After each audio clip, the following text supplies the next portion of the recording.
PRF ఈ దాడి చేసింది మేమే అని ప్రకటించుకుంది ఈ సంస్థ. లష్కరే తోయిబాకి అనుబంధ సంస్థ ఇది.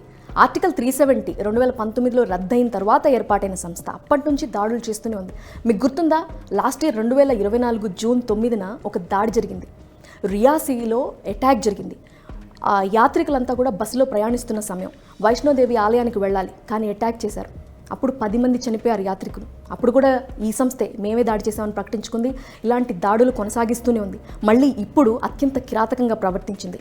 370 రద్దయిన తర్వాత లాస్ట్ ఇయర్ ఎన్నికలు జరిగాయి జమ్మూ కాశ్మీర్లో, ప్రశాంతంగా జరిగాయి, ప్రభుత్వం ఏర్పాటైంది. అండ్ కేంద్ర ప్రభుత్వం ఏం చెప్తుందంటే సాధారణ స్థితులు ఏర్పడ్డాయి, ఇన్వెస్టర్స్ వస్తున్నారు ఇన్వెస్ట్మెంట్స్ పెట్టడానికి, అంతేకాదు టూరిజం డెవలప్ అవుతోంది, టూరిస్టులు వస్తున్నారు అని చెబుతున్న సమయంలో, ఎందుకు కాశ్మీర్లో బేసిక్గా టూరిజమే ఎకానమీ, రెవెన్యూ, ఇన్కమ్ సోర్స్ ఏంటంటే అందమైన ప్రాంతం కాబట్టి టూరిస్టులు వస్తే డబ్బులు వస్తాయి, సో రెవెన్యూ జనరేట్ అవుతుంది. అంత ప్రశాంతమైన వాతావరణం, సాధారణ స్థితి నెలకొంటోంది అని కేంద్ర ప్రభుత్వం చెబుతున్న సమయంలో ఉగ్రవాదులు దాడి చేశారు.